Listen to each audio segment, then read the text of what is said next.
You think that we've corrupted the sanctity of fair news coverage? Corrupted fair news coverage? What is fair? Scaremongering? Predators. Super predator. They made it up. Made it up? Do we do that? We are running out of places to dump. If you say something 3 times out loud, people take it as fact. Is opinion okay? Listen, my job is to cover these things, not to tell you how I like them or not. These people said my opinions were not okay. That's the much younger me. You really believe that? This one now works for Fox. What will he tell me tonight? Is everybody else in the business that biased? And sometimes the news media get it so wrong, it's hard to know what's real or fake. Oh, indeed, that is real. Fortunately, now there are alternatives to traditional media. God bless the government. We all have opinions. Breaking news. That's our show tonight.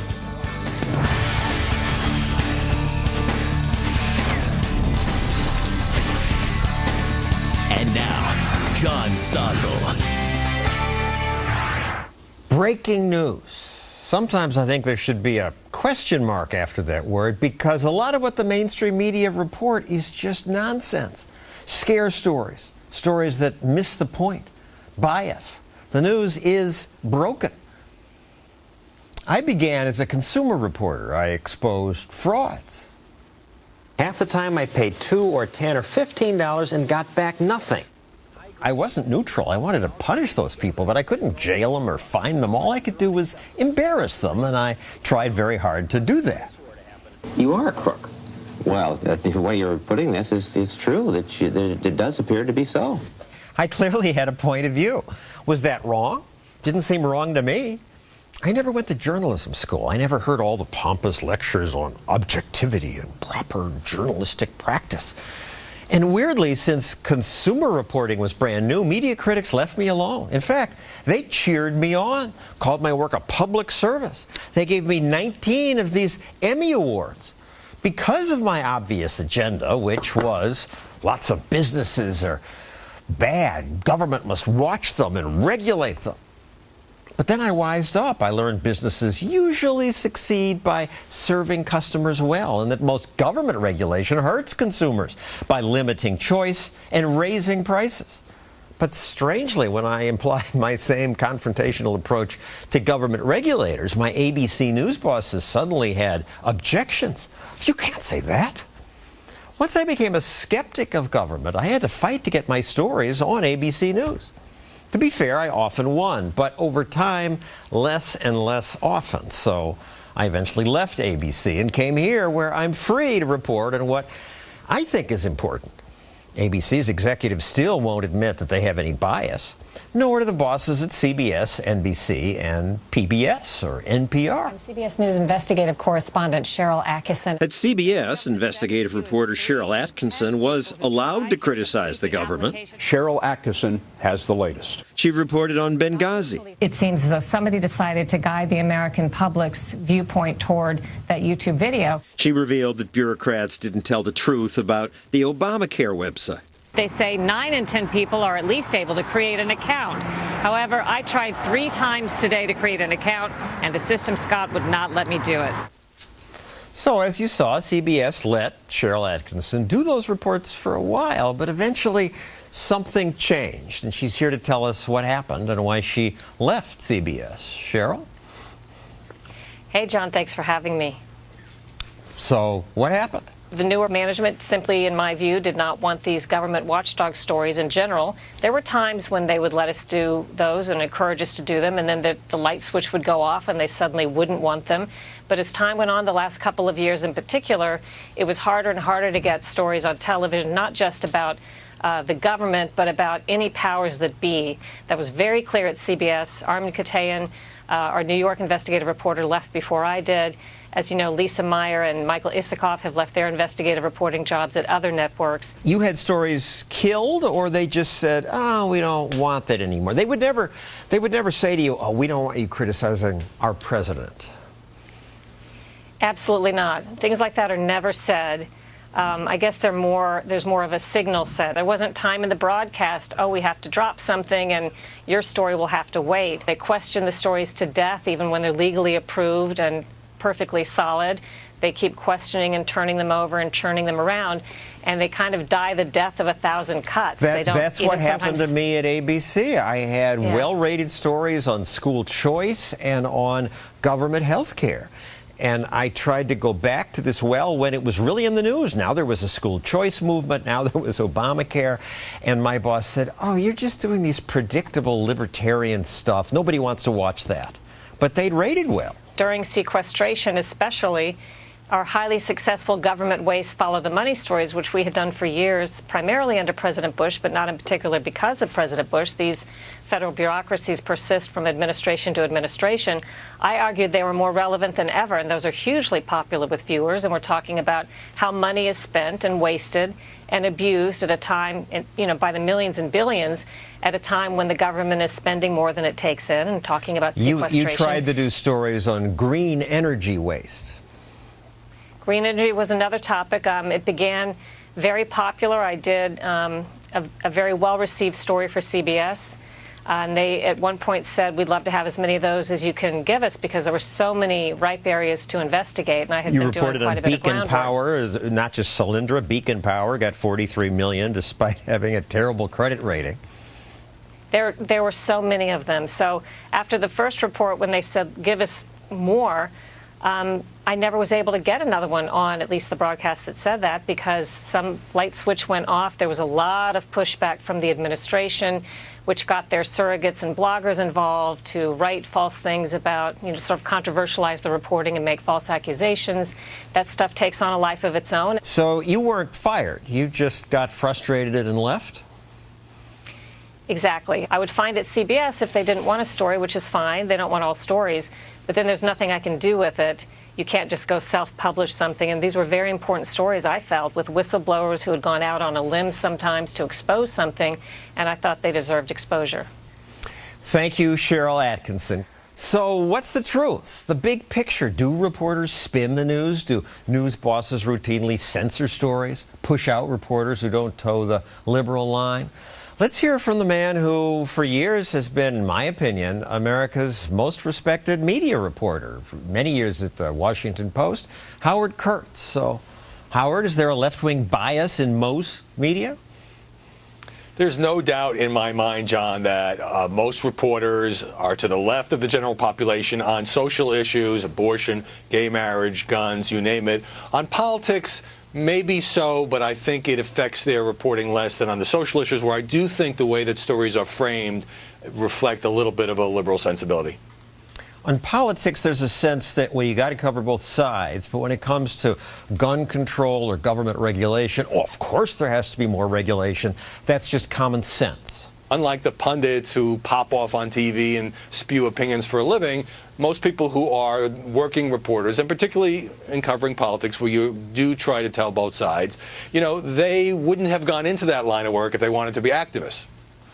So let's review the past. Before you came to work at Fox, you helped create the first TV show that really covered media, CNN's Reliable Sources. And I give you credit, even though you'd worked for the Washington Post and CNN, and I considered you a leftist, you tried to be objective, and you grilled journalists from left and right.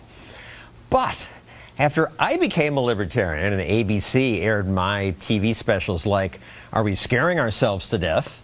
Yes, was my answer, and Boys and Girls Are Different, which somehow was controversial. CNN invited me on, and you gave me a hard time. You suggested it was ridiculous for me to say that reporters think business is evil. Do you really believe that? Is that not a trifle overstated? Is everybody else in the business that biased against business? Isn't there an anti-business bias?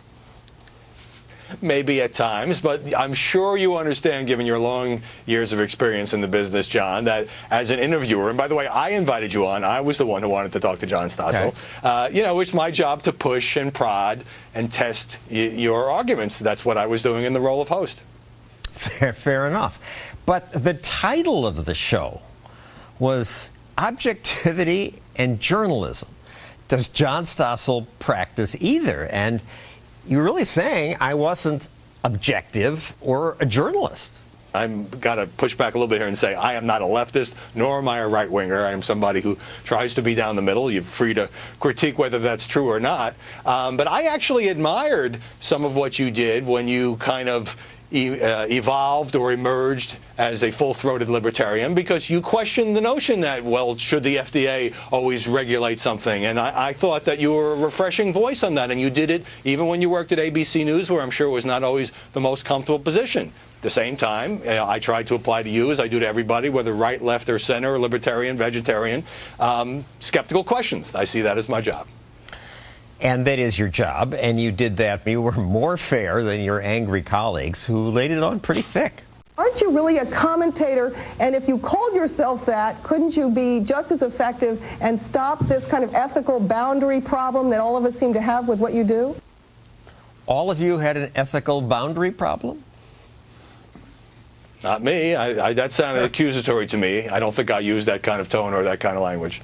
No, she did say all of us, but those were her words. And finally, nobody consulted me.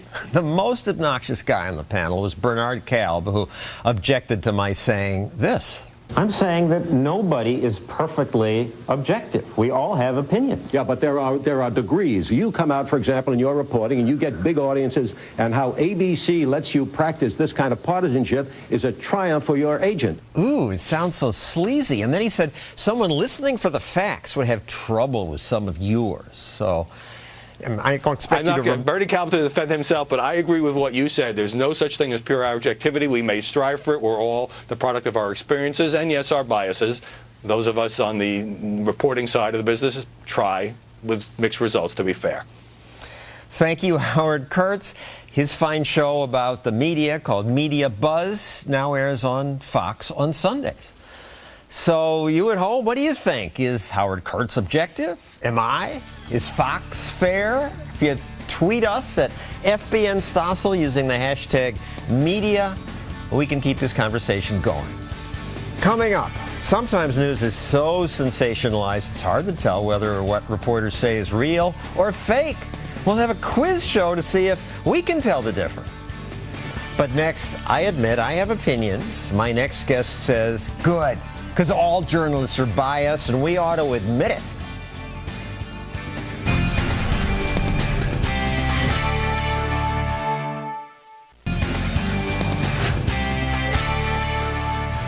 I used to read Variety. This is how I used to find out what's going on in my business.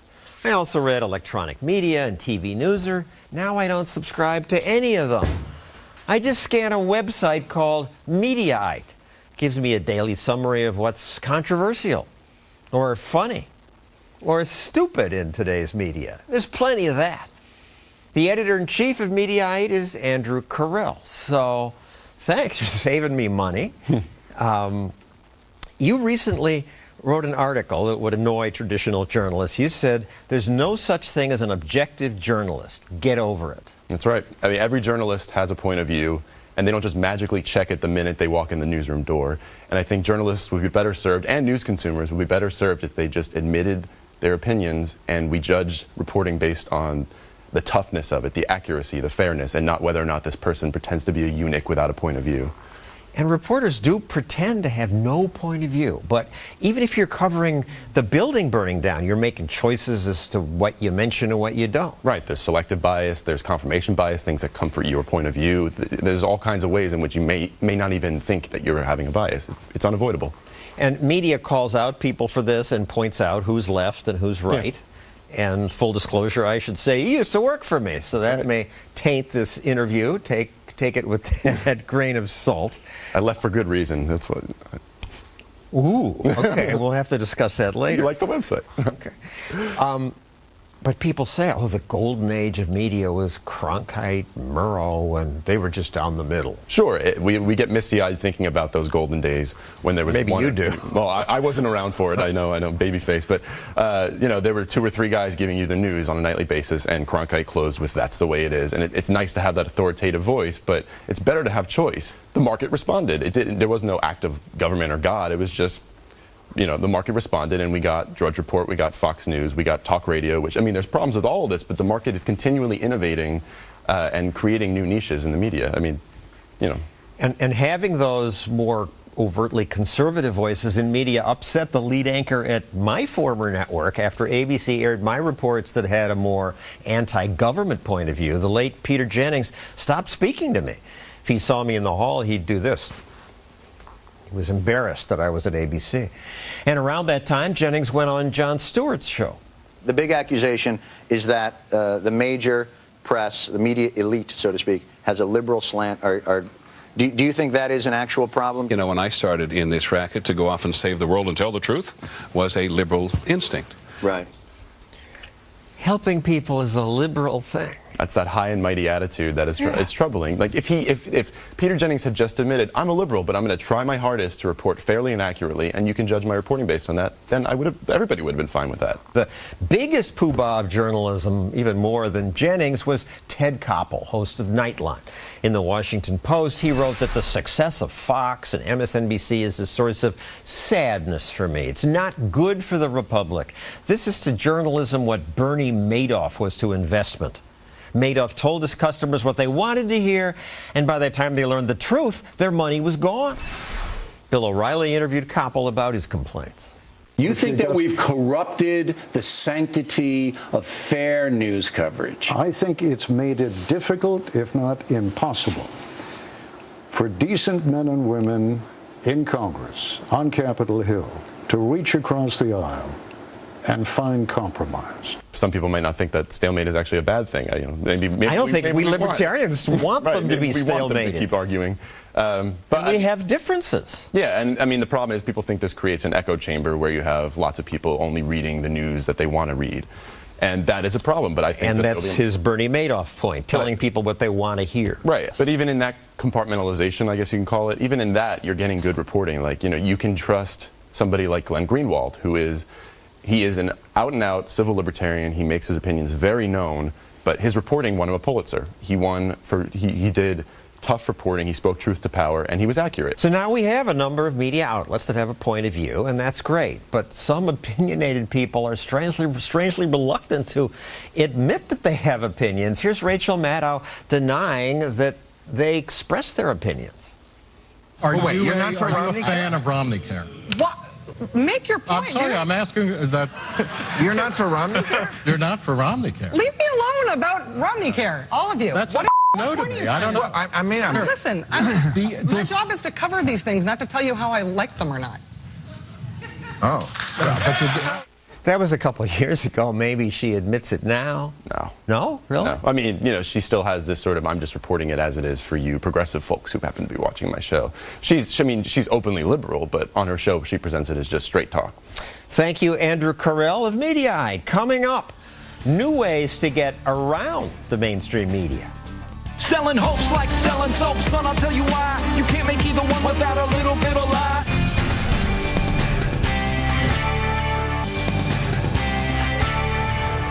Raise the debt ceiling, raise the debt ceiling. That's comedian Remy Munasafi on Reason TV using music to complain about politicians' spending. But yo, we ain't got no qualms. Dropping $100 bills and billion-dollar bonds. That video went viral on YouTube. Is this the new way that young people get information? Remy joins us now. So is that your plan? I'm just trying to further my rap career, John. I don't know what you're talking about. No, it's just a way of kind of poking fun at some bad ideas or bad spending habits and sort of having fun with it. And also, it's nice to just kind of jump around out there in a jumpsuit in 90-degree weather.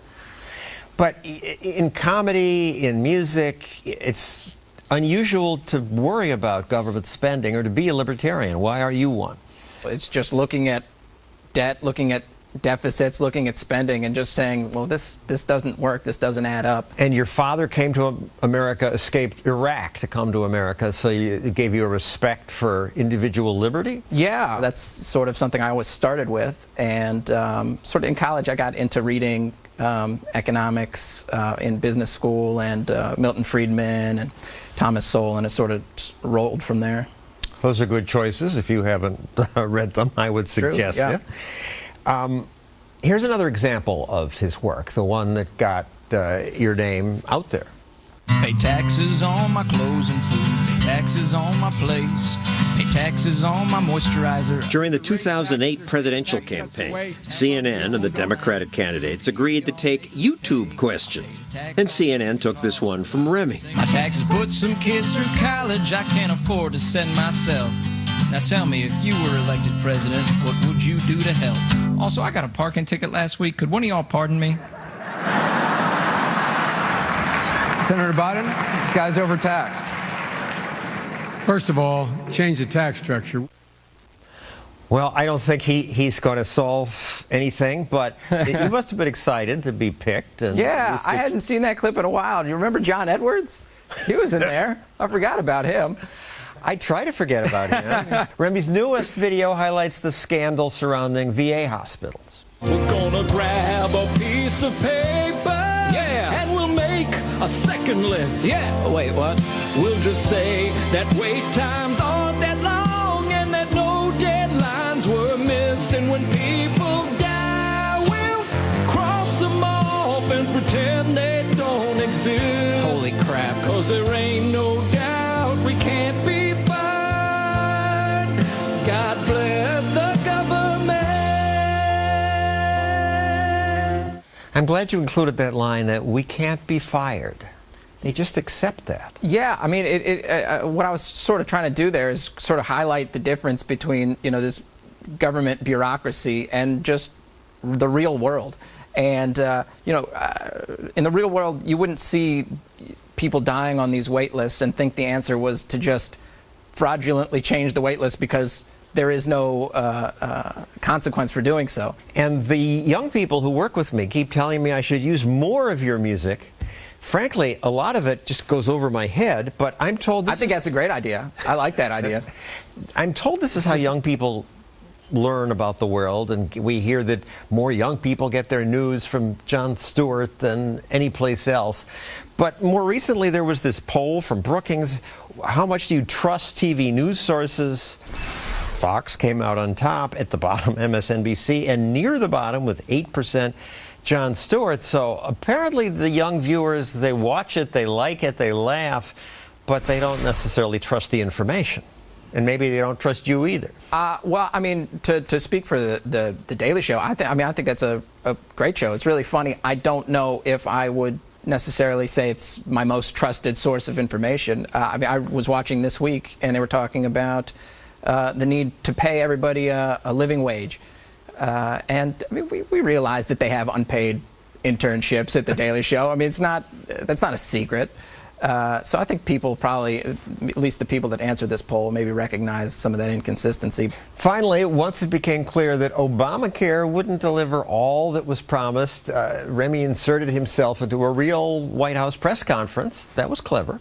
You said while the law was being debated, if you like your plan, you can keep it. How dare you, sir? Yeah, I said it. Selling hopes like selling soap, son, I'll tell you why. You can't make either one without a little bit of lie. You sell ads on the channel and support yourself partly that way? Yeah, I got my own channel on YouTube, and it's supported by ads. A lot of the music that I've made in the past is for sale. Yeah, so far so good. So far so good. I get to put myself in odd situations like the White House press room and flying on the back of an eagle and fun stuff like that, and have an excuse.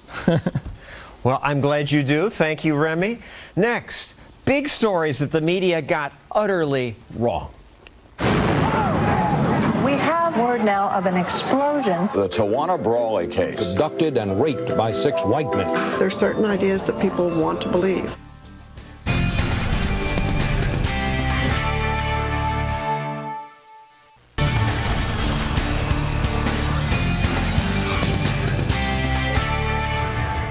Most reporters try very hard to get it right, and reporters are good at telling us what happened today.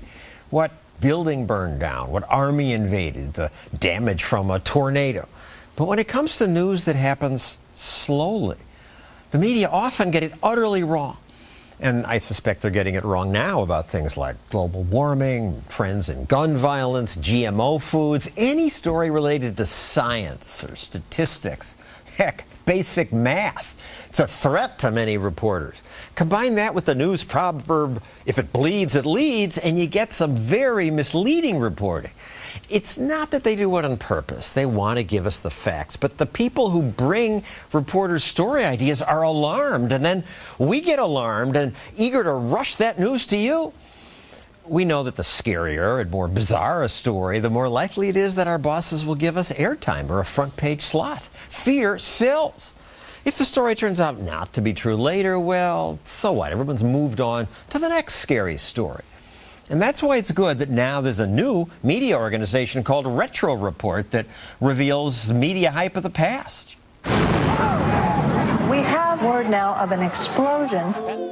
In the United States this year, at least 100,000 crack babies will be born. The Tawana Brawley case, abducted and raped by 6 white men. There's certain ideas that people want to believe, and it's hard to get rid of those.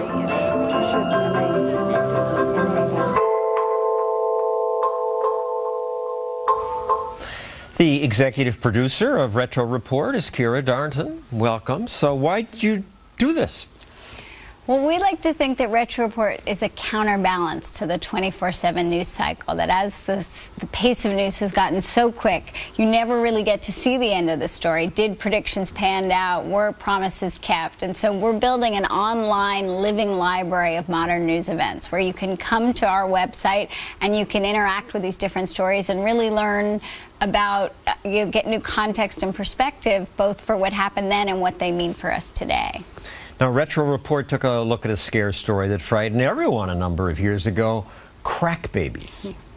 In the 1980s, the media sounded the alarm that a new drug, crack cocaine, was taking over American cities, and that it had an especially devastating effect on pregnant women and their newborns. Soon after our paper was published, within days we were getting calls from media all over the country and started hearing the term crack babies. The number of babies born addicted has risen more than 500%. These children, who are the most expensive babies ever born in America, are going to overwhelm every social service delivery system. It now threatens to create an entirely new underclass of children unable to care for themselves. I had lots of people interviewing me.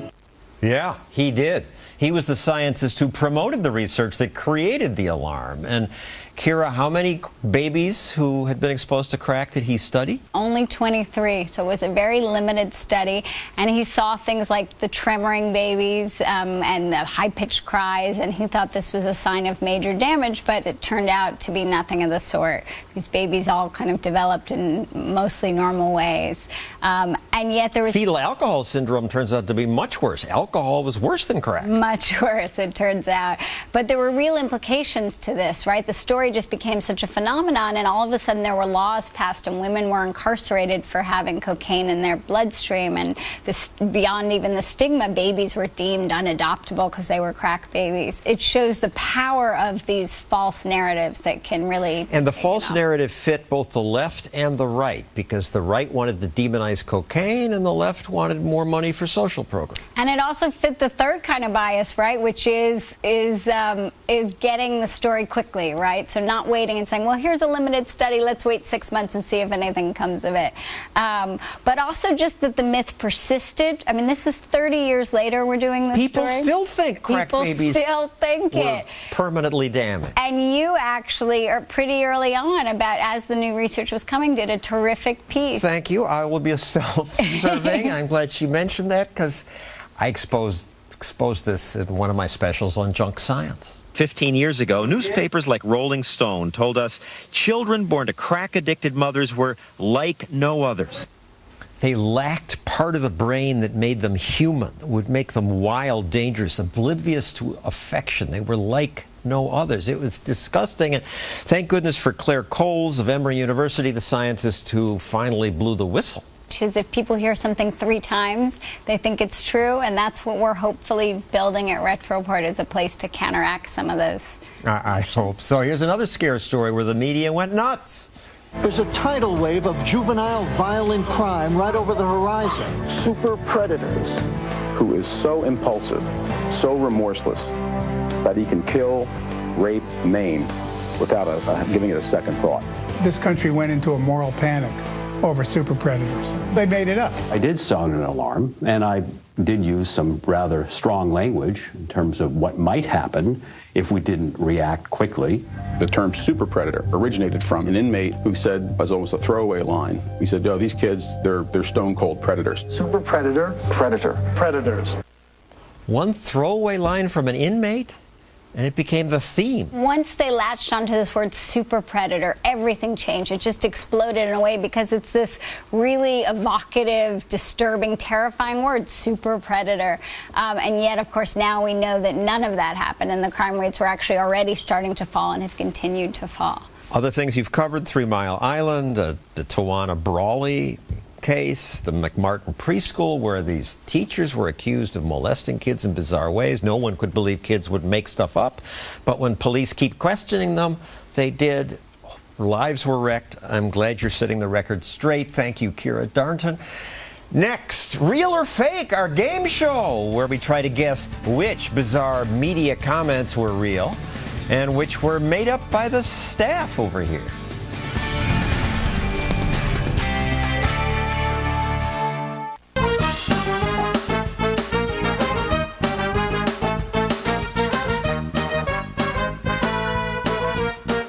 Now it's time to play Real or Fake. Sometimes media people say things that are so bizarre that if you didn't hear it or see it, you wouldn't believe someone actually said that. So now Kennedy, host of The Independents, is here to test me. And Kate Rogers of FoxBusiness.com and Charles Payne of Making Money with Charles Payne. Which of us will be able to figure out the actual ridiculous things that reporters said from stuff my staff made up? And we invite you to play along at home. So, Kennedy, take it away. Absolutely. Let's play America's favorite new game show, Real or Fake. Let's get started with quote number 1. A host of a well-known TV show recently said, quote, "If you exclude murders, Detroit actually has an extremely low crime rate." Is that real or fake? All 3 of you got that one. Wrong. That is fake. It sounded so real. But it's a good I one. would have said it. I've never been in Detroit. All right, here's quote number 2, talking about the IRS scandal, where the agency has admitted to giving extra scrutiny to Tea Party and conservative groups. One news anchor had a different take. She said, "In my mind, the IRS are the ones who have actually been targeted in this investigation." Is that real or fake? That is, in fact, real. MSNBC's Alex Wagner said it. In my mind, the IRS, who was trying to get this out, they were the ones that have been actually targeted in this whole investigation. I didn't know well, they weren't targeted after they did a wrong thing. Al Capone said the same thing. What can I tell you? He was targeted, man. That is rich. Real or fake? Here's quote number 3. A TV show host talking about Black Friday shopping said, in all seriousness, "Isn't it a little racist to call it Black Friday?" Is that real or fake? Oh, indeed. That is real. Yes. It's everyone's favorite economist, Joy Behar. She said it on The View. Take a look. Isn't it a little racist to call it Black Friday? Oh, yeah. People should know that's when traditionally businesses went from the red into the black. They get out of the red into the black. That's the first day of the year they start making money. And it's a great day for many retailers. Here's quote number 4.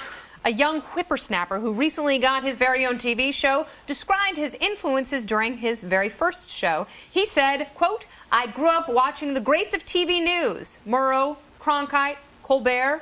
Is that real or fake? I think I know who said it. I think I know too. Who said it, Kate? Ronan Farrow. You did on MSNBC. I grew up watching the greats of TV news, Murrow, Cronkite, Colbert. I don't think that's so ridiculous. He's sort of making a joke, too. It's with those dreamy lips, John. I think Colbert is a great. Sometimes. He cracks me up. Here's quote number 5. A host of a talk show on another network broke out this nugget while arguing in favor of strict gun control. Quote, "Every year that we keep guns in the hands of civilians, 50 million Americans lose their lives." Is that real or fake? That is, in fact, fake. I'm sorry, Charles. You did not get that one right. But, Kate, I think you're doing extremely well. Thank you. Let's keep moving on with quote number 6. Hurricane Sandy killed over 100 people, but one TV host wanted to see the glass half full, saying, quote, "I'm so glad we had that storm. It brought in possibilities for good politics." Real or fake? Meaning worry about climate change? I hope that's fake. and John Stossel. That is why you are the master. That is real. That's a comment from MSNBC's Chris Matthews. I'm so glad we had that storm last week, because I think the storm was one of those things. No, politically, I should say, not in terms of hurting people. The storm brought in possibilities for good politics. Now we can all go bankrupt to pretend to prevent climate change. Yeah, exactly. All right, number 7, real or fake? This is from a morning TV chat fest anchor basically saying we're screwed. Quote, humans will be extinct in 200 years because of overpopulation. Is that real or fake? It's too stupid. It just can't be real. And it is too stupid. John, that's fake. Did I show you these before the show? Because I totally didn't mean to. I'm already lodging a protest. I did not know the question.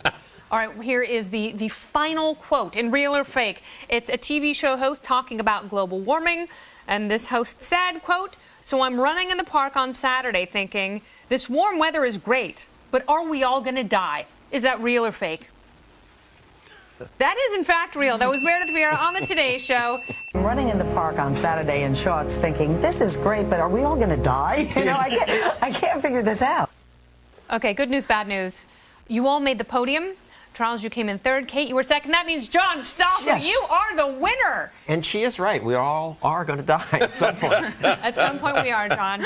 True, beautiful words. Thank you so much. Thank you, Kennedy, and Kate, and Charles. Coming up, I'll explain why the media get it so wrong.